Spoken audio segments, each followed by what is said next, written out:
اعوذ باللہ من الشیطان الرجیم بسم اللہ الرحمن الرحیم۔ آج میں ایک سچی کہانی آپ کو بتانے جا رہی ہوں، یقین اور اسباب کا سبب، یعنی اللہ پہ یقین کرنا اور اسباب پر یقین کرنا۔ اس سے آپ کو کیا سیکھ ملتی ہے، اس کہانی کے ذریعے میں بتا رہی ہوں آپ کو۔ ایک شادی شدہ جوڑا تھا، ان کی شادی کو 3 سال ہو چکے تھے، مگر ان کی کوئی اولاد نہیں تھی۔ دونوں میاں بیوی بہت پریشان تھے، کافی ڈاکٹروں کو چیک کروائے اور مسلسل دوائی بھی کھاتے رہے، لیکن کوئی فرق نہ پڑا۔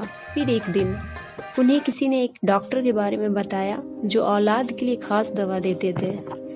یہ سن کر اولاد پانے کی امید میں وہ دونوں بھی اس ڈاکٹر کے پاس چلے گئے۔ انہوں نے اس ڈاکٹر کی اتنی تعریفیں سن رکھی تھی کہ انہیں پورا یقین ہو گیا تھا کہ اب ان کی اولاد ضرور ہو جائے گی۔ انہوں نے پورا مہینہ دوا کھائی، ڈاکٹر کی بتائی ہوئی تمام ہدایت پر عمل کیا۔ جب 1 مہینے بعد ٹیسٹ کیے گئے تو عورت حاملہ نہیں ہو سکی۔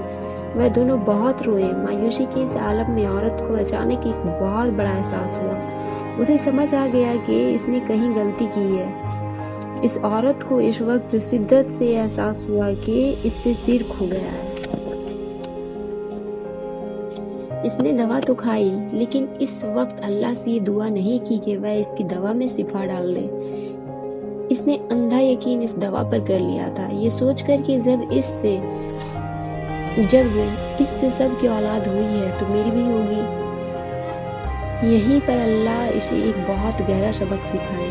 اللہ نے اس جوڑے کو یہ محسوس کروایا کہ اسباب یعنی دوا کا استعمال کرنا تو درست ہے، مگر ان پر مکمل بھروسہ کرنا شرک ہے۔ کامیابی صرف اس وقت ملتی ہے جب انسان اللہ پہ بھروسہ کرے اور اسباب کو صرف ایک وسیلہ سمجھے۔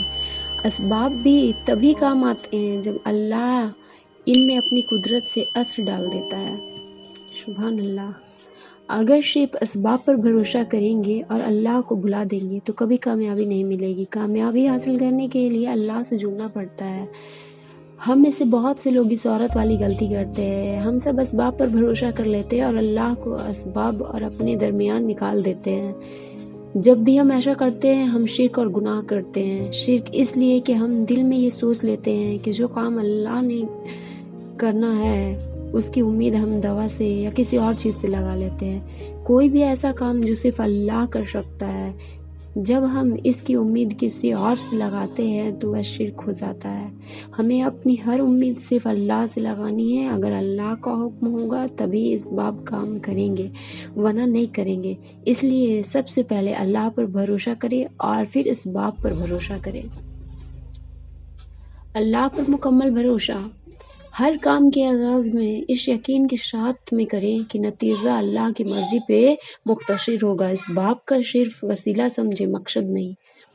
ہر کام کے پہلے دعا کرنا۔ جب بھی کوئی کام شروع کریں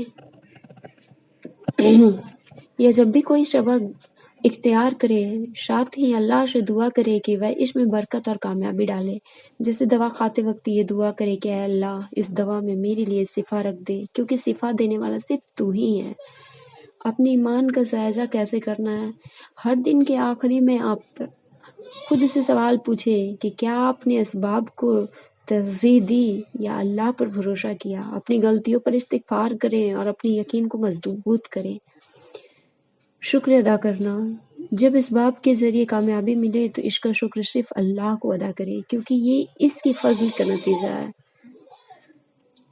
سبحان اللہ۔